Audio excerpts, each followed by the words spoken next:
Korea's National Assembly has so far failed to get anything done in its April session. The parties are at an impasse over how to amend the constitution.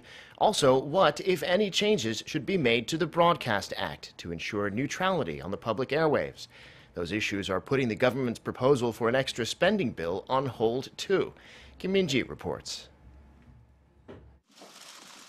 Despite 3 rounds of talks on Monday, the rival parties failed to hammer out an agreement to normalize parliament that's been at a standstill since last week. For starters, the parties are still far apart on how the constitution should be amended.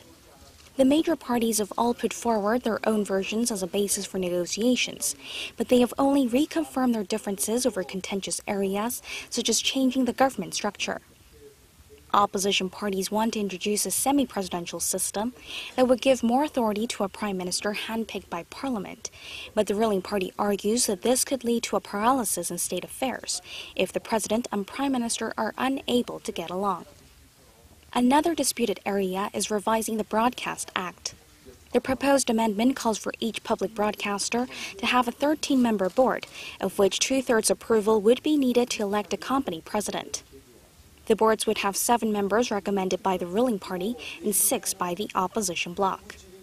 The opposition parties want the bill to be passed swiftly to strengthen broadcast neutrality, but the ruling party says further discussions are needed. And the standoff is holding back other agendas. The government was planning to call on Parliament for cooperation to swiftly pass a proposed extra budget worth nearly $3.8 billion. That was going to happen in the form of an address by the Prime Minister to the National Assembly on Monday during a plenary session which was called off. The current situation puts in doubt whether the parliamentary interpellation session, scheduled to begin on Tuesday, will go ahead as planned. Parliament has already wasted a week with no work done, and they've got a stack of agendas to go through in April.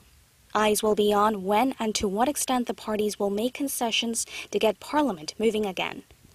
Kim Min-ji, Arirang News.